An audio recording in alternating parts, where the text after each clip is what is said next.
Bonjour tout le monde. Alors, je pense que les exemples qui viennent de nous être décrits là, sont assez attristants pour les propriétaires de bâtiments patrimoniaux. Il n'y a aucune constance, aucune régularité dans l'attitude des entreprises qui assurent nos bâtiments patrimoniaux en particulier. Alors, c'est un peu n'importe quoi et là, ça déborde actuellement le domaine des bâtiments, le lot des bâtiments classés ou cités. Ça va bien au-delà depuis un bout de temps. Donc, la situation s'empire de jour en jour, dirons-nous. Alors, depuis longtemps, les propriétaires de maisons anciennes ont été confrontés à des problèmes de produits particuliers pour eux. Avant même qu'il y ait des problèmes à s'assurer tout court, les gens désiraient avoir des assurances particulières pour envisager, par exemple, en cas de dommages partiels, la restauration de leur maison dans l'intégrité architecturale qu'elle avait pour l'extérieur, particulièrement des maisons. En cas de perte totale, bien, certains aussi désiraient avoir des assurances qui allaient couvrir une reconstruction à l'identique, ce qui est questionnable jusqu'à un certain point de vue là-dessus. C'est difficile de faire du patrimoine avec un bâtiment neuf.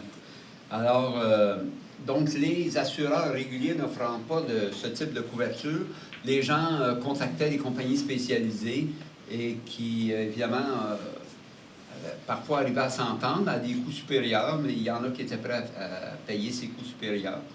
Ces firmes, faut-il le rappeler, étaient souvent des firmes étrangères extérieures au Québec. Est survenu en 2013 le programme d'assurance Héritage qui est offert par la compagnie Dale Parizeau Morris Mackenzie, qui a été proposé en collaboration avec l'APMAC. Ça répondait à des besoins particuliers des propriétaires pour les maisons construites avant 1940. Et le programme était intéressant parce qu'il proposait 3 types de couverture avec des primes, évidemment, associées à ce type de couverture. Il y avait des plans argent, or et platine. Donc, le plan argent ressemblait passablement à l'assurance de base disponible sur le marché, ou en cas de dommage partiel, on redonnait à la maison une apparence très proche de son apparence d'origine, avec des matériaux actuels et les techniques actuelles. Donc, ça protégeait peut-être pas l'intégrité totale de la maison, mais ça s'en rapprochait. Il y avait un second plan qui était le plan A, qui là offrait une couverture plus généreuse. Donc, on reconstruisait les parties affectées par un bâtiment, par un dommage partiel, avec des matériaux qui se rapprochaient le plus possible des matériaux originaux, et avec des pratiques, des techniques anciennes de construction. On parle toujours, dans ces cas-là, de l'extérieur des bâtiments. Et on ne parle pas non plus de reconstruction à l'identique au complet pour une perte totale. Le plan platine, lui, qui était le plan le plus généreux, permettait, après une destruction partielle, la remise en état, tant de l'intérieur que de l'extérieur de la maison, avec les techniques anciennes et les matériaux qui se rapprochaient le plus là, de ces matériaux anciens. En cas de perte totale, elle couvrait la reconstruction totale de la maison, ou, si c'est dans la mesure du possible, ou le versement de coût de la valeur assurée. Alors, c'était essentiellement ça. Ce qui s'est produit à ce moment-là, c'est qu'il n'y a pas un nombre très, très élevé de propriétaires qui ont fait affaire avec cette firme-là. D'une part, parce que beaucoup de propriétaires n'avaient pas de besoin particulier, ne voyaient pas de besoin particulier, et que l'obtention d'une couverture d'assurance était pas un problème à l'époque. On pouvait assurer une maison, quel qu'en soit l'âge ou la date de construction. Alors, je n'ai pas exactement le chiffre de personnes, de propriétaires qui ont utilisé cette assurance-là. Peut-être que je pourrais l'avoir à la fin de la conférence par une personne qui a été impliquée de près.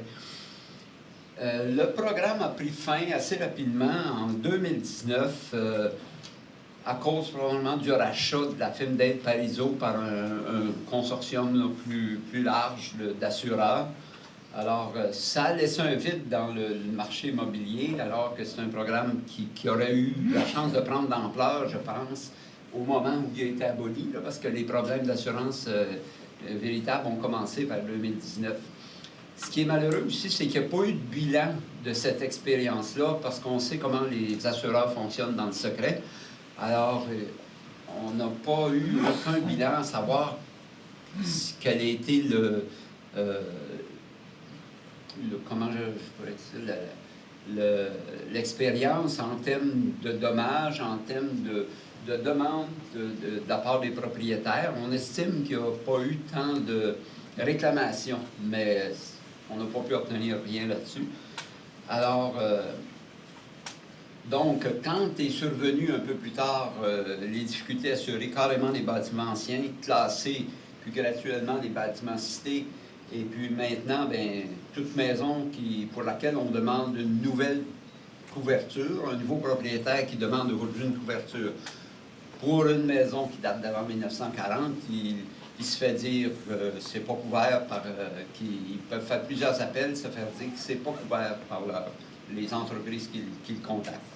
Alors, le problème est de plus en plus grave.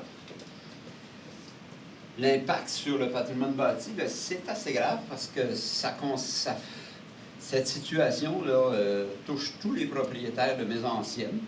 Ces gens-là ont contribué à la conservation du patrimoine bâti. C'est un avantage dont tout le pays profite parce que l'entretien des bâtiments, la restauration, la mise en valeur, ça relève très majoritairement des propriétaires de maisons anciennes eux-mêmes.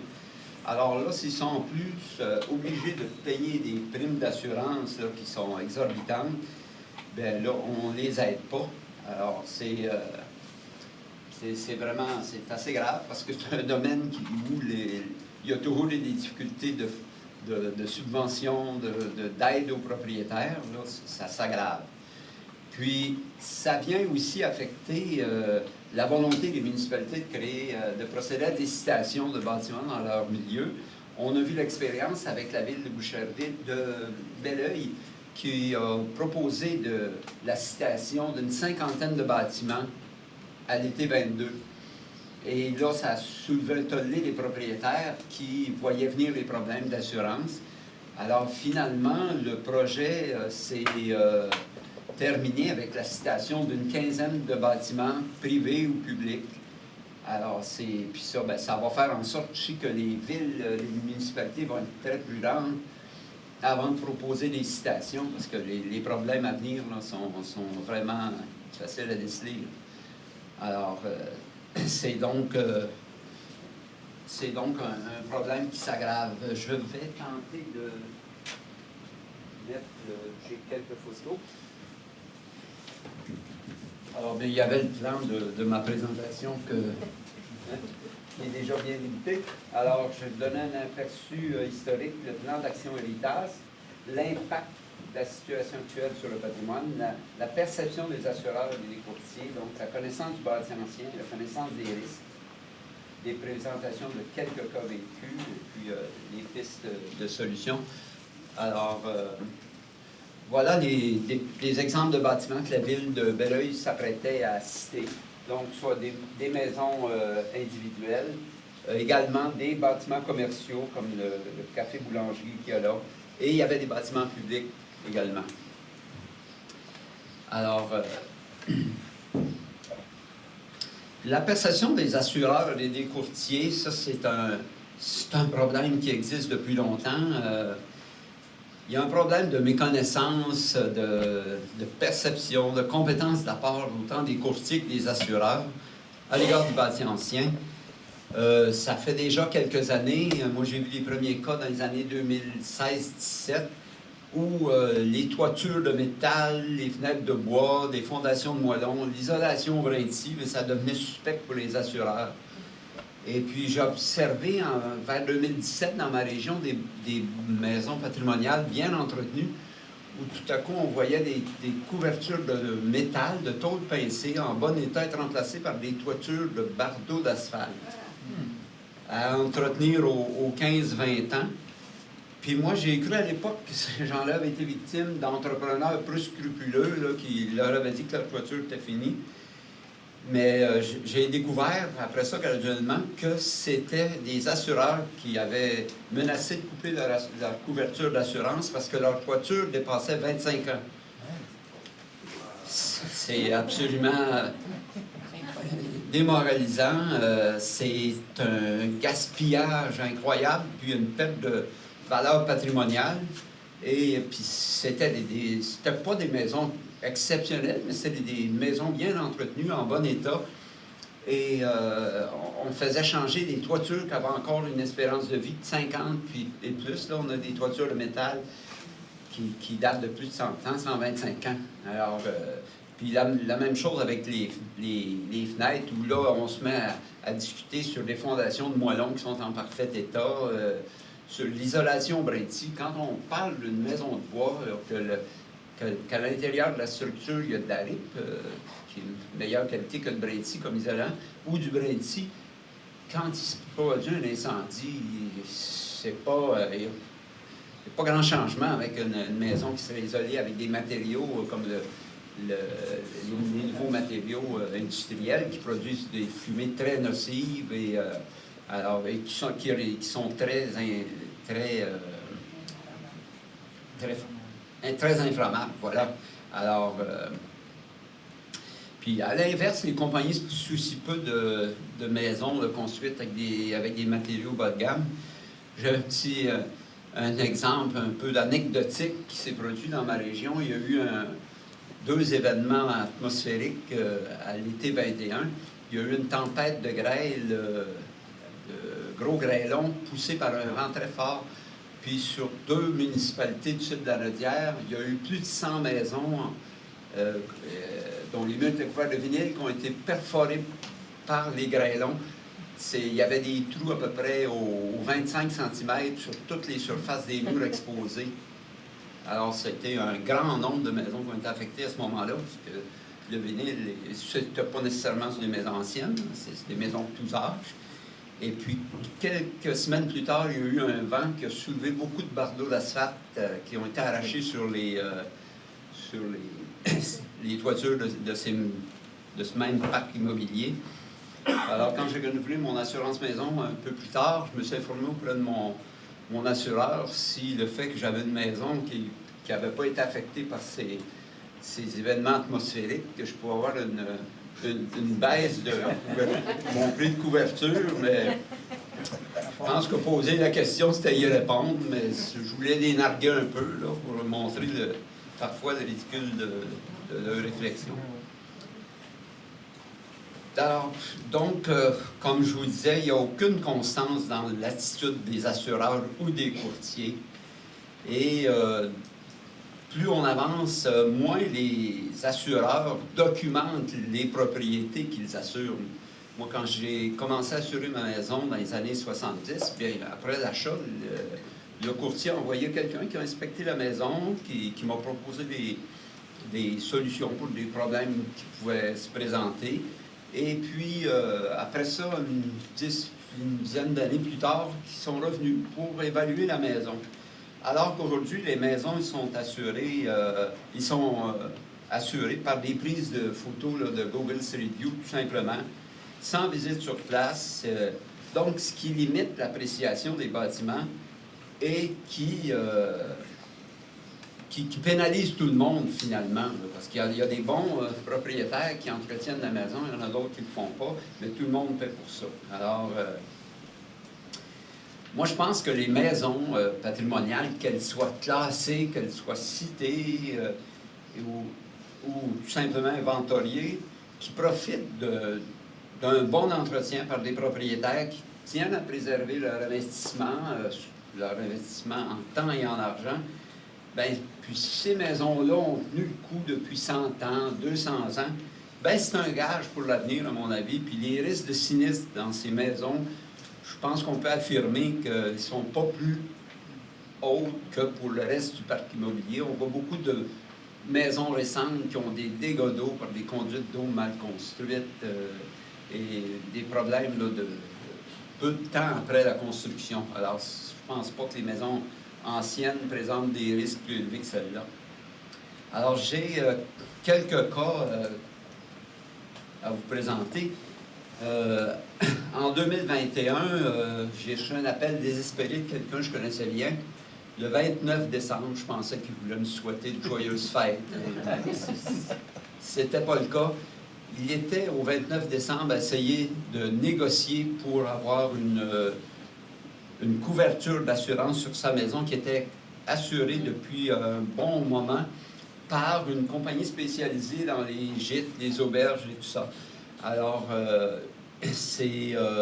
et sa nouvelle assurance débutait le 1er janvier qui suivait. Le 29 décembre, là, il était absolument stressé de se trouver une couverture. Il avait fait la tournée de tous les assureurs et sans rien trouver. Alors, puis il n'avait jamais eu une réclamation depuis qu'il possédait la maison. Et puis, depuis qu'il n'avait pas été assuré durant toute la période par la dernière firme, mais même avec la dernière firme. Alors, puis c'est un peu nouveau. Il n'avait pas entendu parler beaucoup de ce problème à venir. Alors, finalement, il y a eu une offre.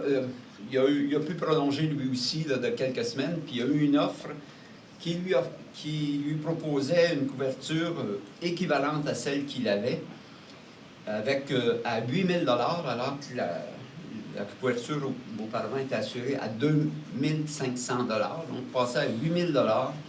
Là, il a réussi à faire baisser ce prix de paiement à 6 200 $ avec franchise de 10 000 $.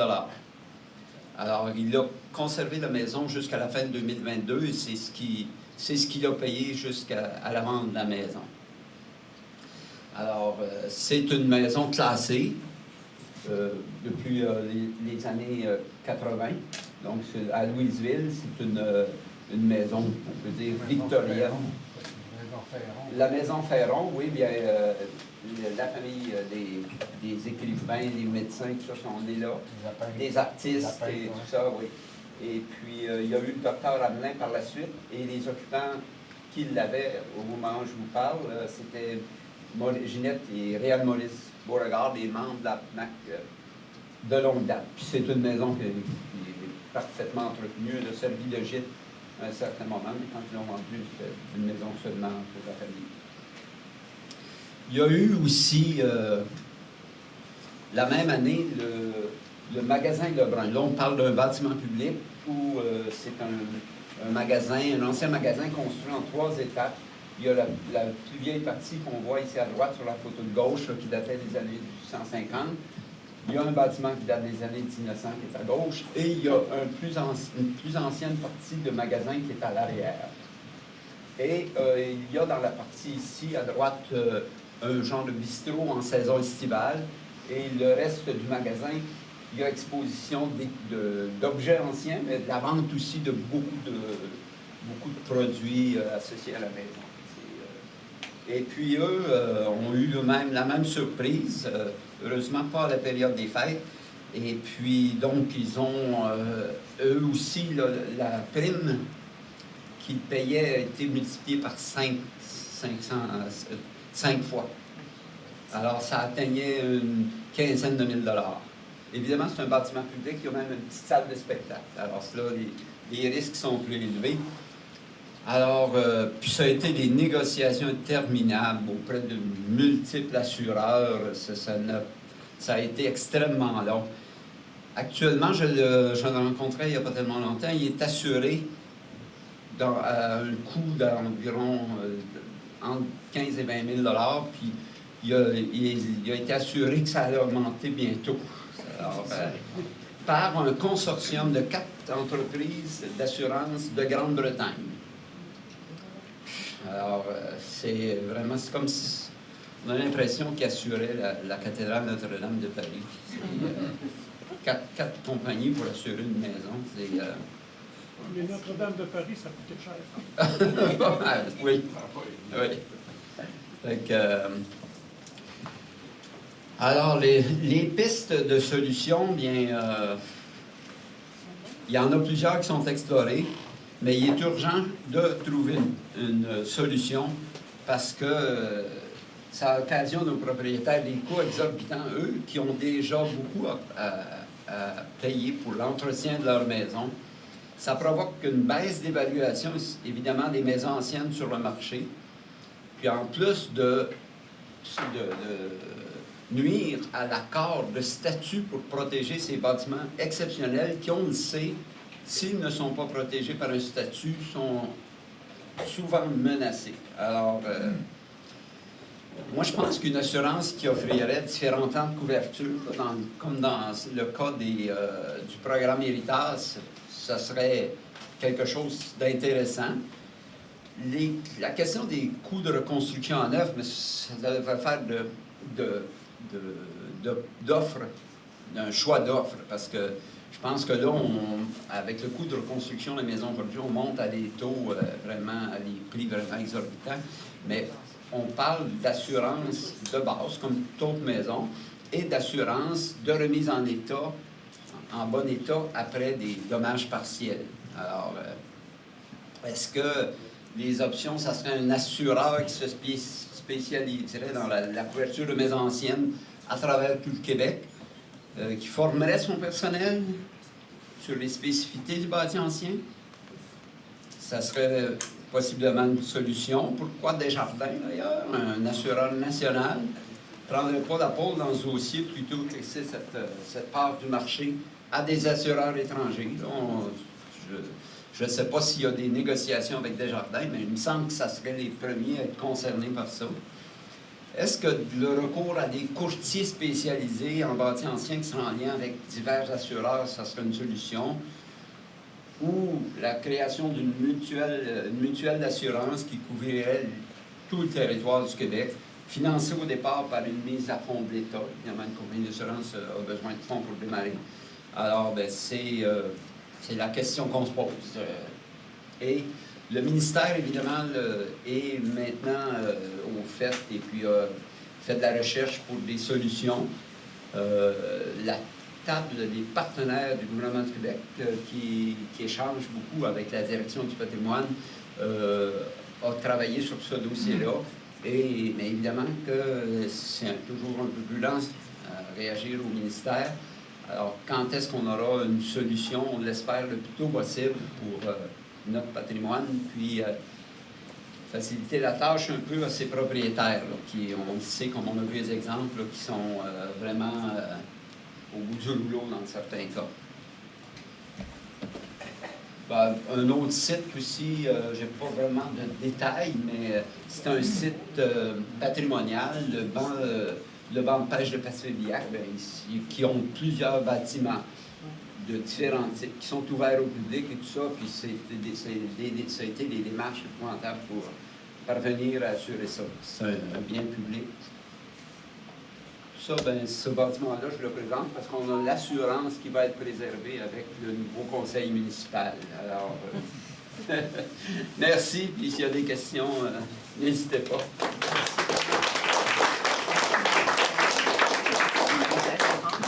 Donc, avant de prendre une petite pause, il y aurait de la place des questions sur tout ce qui a été dit. Et pour répondre aux questions, on peut y adresser des questions à moi pour la petite présentation que j'ai faite, au GIRAM aussi pour, par exemple, le travail qu'on fait. Il y a Pierre-Paul Sénéchal qui est ici pour le GIRAM, il y a Gaston qui est ici, il y a même France qui est ici pour le GIRAM.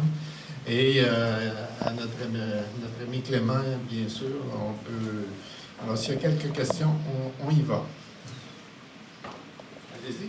Je voudrais ajouter un commentaire, surtout. Je suis Lester Toupin, je suis entrepreneur général, je ne fais que de la restauration depuis les années 80. Et j'ai été assuré normalement par les gens depuis un bout de temps. Il y a une douzaine d'années, j'ai préparé le transfert de l'entreprise et j'ai institué Artes, qui est devenu entrepreneur général. J'ai pris une assurance facilement, 15 minutes, 85$ par mois pour 400 000 de chiffre d'affaires, un chiffre d'affaires d'artisan. Cette année, je suis à 1 300$ par mois pour 400 000$. Et mon fils a pris la gestion, il commence à prendre la gestion. J'ai nommé un coach d'entreprise pour pas que ça devienne des difficultés père-fils. Et j'ai nommé une directrice générale.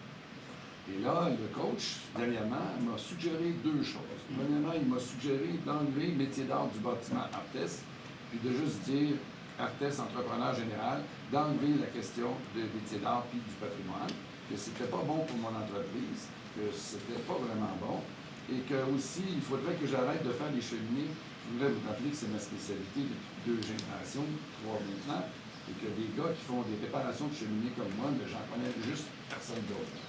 Et là, c'est sûr que ça me coûte maintenant 1 300 $. Si j'enlevais les cheminées, je serais probablement à seulement 800, 900. Mais ça veut donc dire que quand je fais 1 ou 2 cheminées par année, maintenant, j'ajoute 2 000 à 3 000 à l'heureux propriétaire qui va avoir à ajouter ça. C'est dire combien c'est la plaie, c'est la maladie qui contamine tout le monde. La personne qui veut aller travailler chez l'une dans une de vos maisons, je rappelle que j'ai une maison ancienne aussi, est aussi bien de faire pas ça. Et non, je sais qu'on va parler des matériaux, mais je ne sais pas comment on va s'en sortir.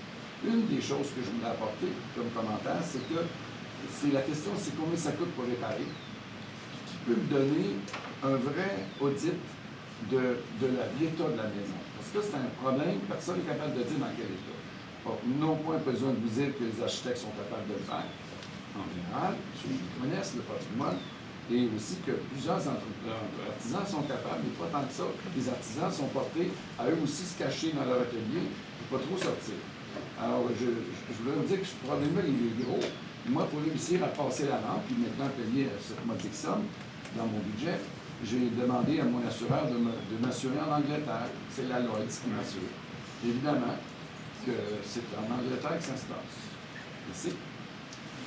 Je ne sais pas ce qu'on peut répondre à ça. Hein. Il n'y a pas de réponse à l'heure actuelle. Ça va devenir honteux de parler de patrimoine et de maison ancienne avec ça.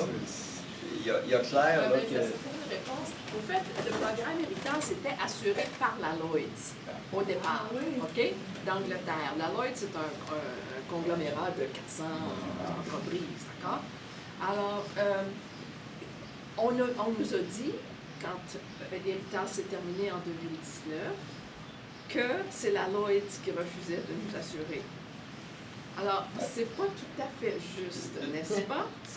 Alors, parce que la Lloyd's assure toutes les maisons en Europe, à Paris, à Londres, en Espagne, ou peut-être pas toutes, mais une bonne partie, puis ne font pas de grosses distinctions pour l'âge de la maison, alors que ici, c'est autre chose. Alors, ça répond un petit peu à... C'est intéressant que ce soit la Lloyd's maintenant qui l'assure, et qu'en principe, nous aussi, on était avec... Oh, pas en principe, en réalité, aussi, en 2016, c'était la Lloyd's qui avait assuré, qui était derrière le programme d'assurance héritage. J'ai manqué mon coup de faire autre chose aujourd'hui, parce que c'est pas encourageant ce que vous dites. Là, si ça m'arrivait, la seule chose qui me resterait, c'est de fermer l'entreprise.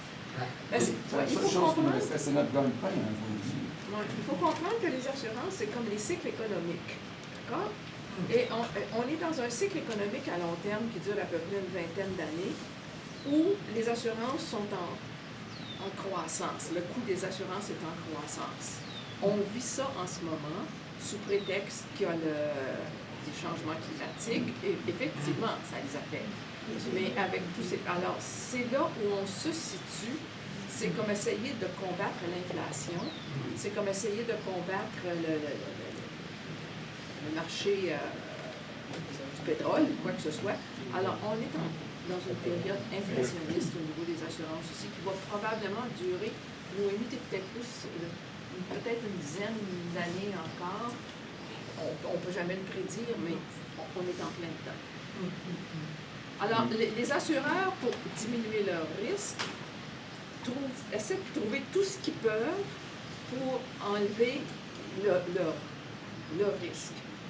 Les maisons anciennes, comme il y en a à peu près 350 000 au Québec qui datent d'avant 1940, c'est un bon marché, mais c'est pas si gros que ça non plus.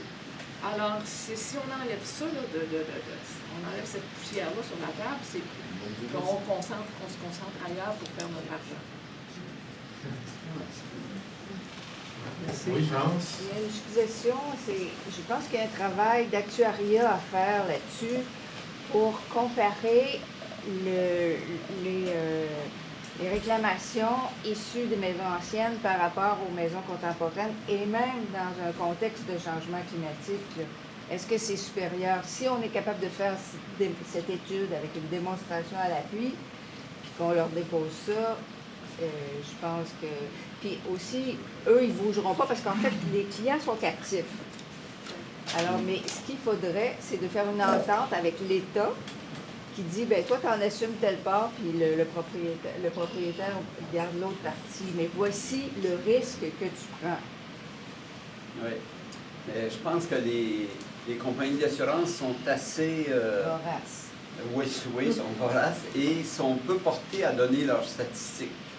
Alors, moi, je suis d'accord qu'une étude actuarielle, ça prouverait probablement que les réclamations des maisons, en raison de plus, elles sont classées, citées, qu'elles sont bien entretenues.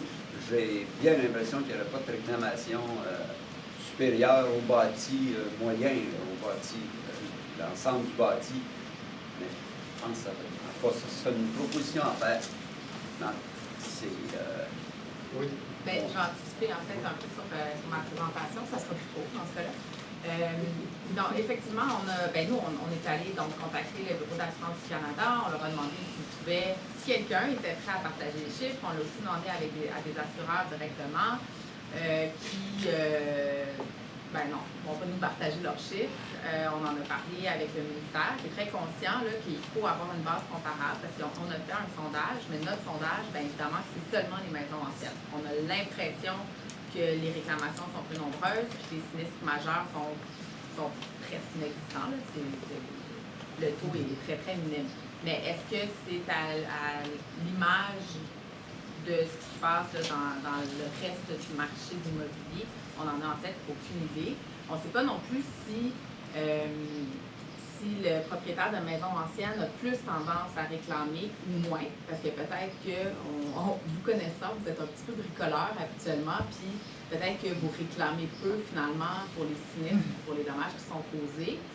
Donc ça aussi, ça serait une donnée super intéressante à aller chercher, mais le Bureau d'assurance du Canada a fermé la porte là, à aller partager leurs chiffres. Le ministère a compris l'intérêt d'aller faire une étude pareille. Puis là, la balle est dans leur camp. Là. Est-ce qu'il y aurait d'autres questions? Parce qu'on peut aussi... J'ai une question. Je voudrais savoir, j'espère que je vais essayer d'être claire dans mon...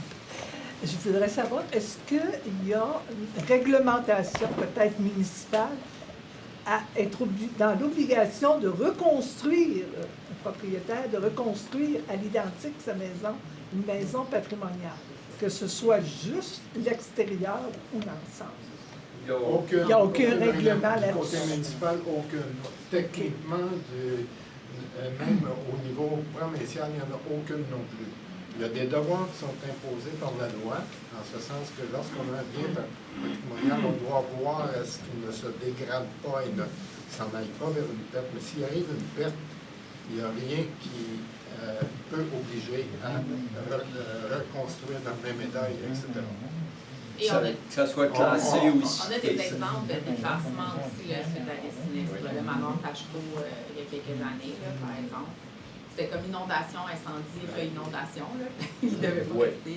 Oui, parce que il y a une chose qui est assez...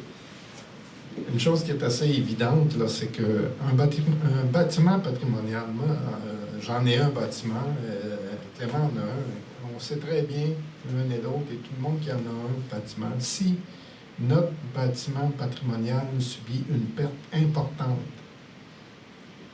la valeur patrimoniale pour le propriétaire, pour moi, là, elle est disparue. Ça ne sert à rien de payer pour la conserver ou la remettre. La valeur patrimoniale est disparue si ma maison brûle. C'est plus simple que ça. Alors, quant à moi, c'est ça. Clément, j'imagine. Absolument. On ne construit pas du patrimoine neuf. Ça se fait. On peut prendre l'exemple du moulin des Jésuites, mais c'est jamais la même chose d'aller au moulin des Jésuites qu'aller au moulin des éboulements. Hein? Excusez, pour compléter, madame qui habite à Saint-Michel, tout comme moi, dans le PIA, on Oui. est obligé là, de refaire les mêmes barreaux tournés si on a des escaliers et tout ça, on n'a pas d'aide pour ça. C'est de la restauration. Oui, mais c'est de la restauration, ça, et c'est de l'apparence. Là. Vous n'êtes Ouais. pas face à une perte Non. d'un sinistre de Non. votre maison, c'était la question. Là. Mais on est obligé de se Oui, mais là, soumettre à c'est- ça. C'est évident qu'il y a peu de municipalités qui offrent de l'aide pour compenser entre le prix de base de barotin, par exemple, qui serait en métal ou en plastique, et des barotins tournés en bois. Mais on ne Il y parle a pas des de la municipalités même qui chose. le Non. font, mais Non. on n'est pas dans le même... Ça change l'autre. Si notre maison brûle, nous, tout le village va y passer. Ah, ça, c'est une bonne idée. Directement sur le bord du ciel, première maison, la brûle, blablabla. Toute question haute va être pertinente après le propos de Noémie. Alors, aussi, donc, on pourra enchaîner sur le même propos avec Noémie, mais on va prendre une petite pause de 5 minutes pour, avant de passer à la conférence, à la présentation de Noémie.